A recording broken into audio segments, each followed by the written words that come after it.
big civil rights related race riots in the United States. And these riots in '65 followed all the structure, all the lines that we saw in the Detroit riots. So there was an enormous amount of segregation, even after the civil rights allowed people to live wherever they wanted. They still practically couldn't. There was impoverishment of the working class areas where the blacks used to live. There was deindustrialization going on, so they were losing jobs. There was a kind of white flight out of these areas of Los Angeles, leaving the blacks in a kind of ghetto. And then there was the extreme racism and police brutality, etc. And then there was an event, and it triggered, and it blew up. But it also was seen as an insurrection, with very, as we could still recognize in Detroit. There were some clear moral stories to be drawn from the race riots in the '60s. You could talk about the oppression that triggered the insurrection against the white system. There was the tension that needed to break. There was the completely understandable frustration. There was the poor standing up against the rich, etc. And then afterwards there was a period of attempts at trying to understand each other, attempts at trying to better the situation, etc. This all was true for Los Angeles, but the situation in... And then also, this explains why the riots in... these are the damaged structures, the deaths, the fires, etc. in Watts in 1965. So you can see it in a very clear area, this kind of plain of avenues going to the south from the center. So it was concentrated, and it was a national event. So per city, you would have the area where the blacks lived together and where it edged on the white areas. That's where the riots happened, not just in Detroit, but also in Newark, in Chicago, in Detroit, in Missouri, in all these other places where the riots happened. So this was part of a structure, part of a tendency, part of a system of rioting in the middle '60s. There was a strong story behind it, etc. It's all clear. But the riots in '92 were very, very different in many ways. First, they spread out much faster throughout the whole city, because you have to imagine that somewhere between the two red areas, that is where the riots more or less were concentrated in 1965. In total, after a week of rioting, in Los Angeles 1992, after 1 day of rioting, it already spread throughout the entire city. Another thing is, it happened nowhere else. Nowhere else in the United States were riots.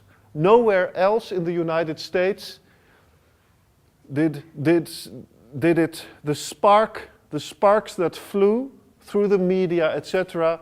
So you would say that if the thing was so mediatized, it would spread even faster than it had in the 1960s.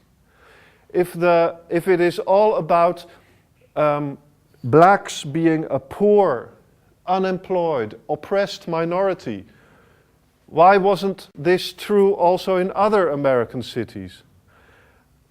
But it didn't. It was purely LA. It was like LA was a separate planet, a separate reality. Another thing is, and that makes these riots very difficult for us to understand, is that you would say that 1965 they rioted, 1992 they rioted again because nothing had changed since 1965. Still you have this concentration of poor blacks. The whole world has changed, but they are still stuck. again, this was not entirely true because Los Angeles had changed immensely in the 20 or 30 years between the 60s and the early 90s. It had changed from a typical American city with a large black minority and a large white majority and then some other groups. It had changed into a city of minorities. There was no clear majority anymore. Los Angeles changed into a city that was a kind of archipelago of ethnicities that were all very clear. You would have Koreatown, you would have Little Tokyo, you would have Little Samoa, entirely inhabited by Samoans, these big guys from those islands in the Pacific. You would have little Chinatowns, of course, but little Mexico, little Bolivia, little Salvador, so the whole city was turning into a kind of patchwork of ethnic minorities, all with very strong identities, etc. Also, if you look at the riots, the people who took part in the riots were not like in 1965 or the middle 60s all over America. They were not 90% black. They were only 40 to 50% black. Also, the Latinos took part in the riots, and of course the Koreans took part in the riots, but then as kind of defenders. So the riots were much more complex. There was not this clear fight of black against white anymore. There was the fight, of course there was the fight of black against white, but there was also the fight of black and brown against white, and then there was the fight of black against brown, and then there was the fight of yellow against black and black against yellow. So it was the fighting was, you could not summarize it as easily into an easy scheme of victim against oppressor, black against white, etc.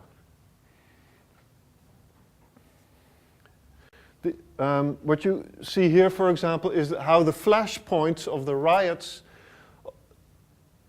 are not so much, are both inside the poorest areas as on the outside. So this is on the first day, and they very swiftly go into the richer areas. And then here you can see the severely damaged properties, so you can see them all over the place. Beverly Hills, also heavily attacked. Victoria's Secret or Chanel stores set on fire. So there was also this kind of, also what gave these riots a kind of beauty, you could say, was the fact that in this city of Los Angeles, that is also famous for its ridiculous wealth and the glamorous lifestyles of the rock stars and the film stars and this kind of decadent, nearly fictional city of glamour and sex and jewelry and motor cars, etc. Also, that city was set on fire. So also film stars had to run for their lives. And of course, that was a beautiful thing. You have to agree. After the riots, what happens to a city? They bring they would an enormous campaign of optimistic rebuilding. Now the communities have to come together again, and we have to learn to know each other again, and we have to address the underlying issues, and we have to make this city into a wonderful place again. So what do you do as a mayor and as a government of a big city in America? You bring in a tsar. A reconstruction tsar. And in this case, Peter Ueberroth was brought in. Why? Because Peter Ueberroth was seen to be the one guy who could make Los Angeles into a success again. Why? Because Peter Ueberroth had organized the bid and also the whole event of the Olympics in the early 80s in the Olympic Games in Los Angeles. And he had done that without it costing the city anything, because he made such a huge profit for the city.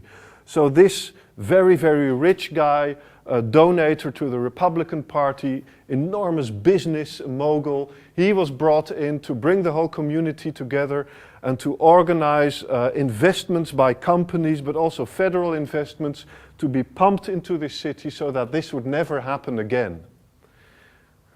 And this became a huge failure, a really big failure, because as soon as this big master plan to rebuild LA, it was called, billions of dollars were invested in it, and then these billions of dollars, they kind of disappeared. Once they hit the ground, where they should have made schools and parks and new shopping malls and jobs and new houses and new public space and community centers, etc.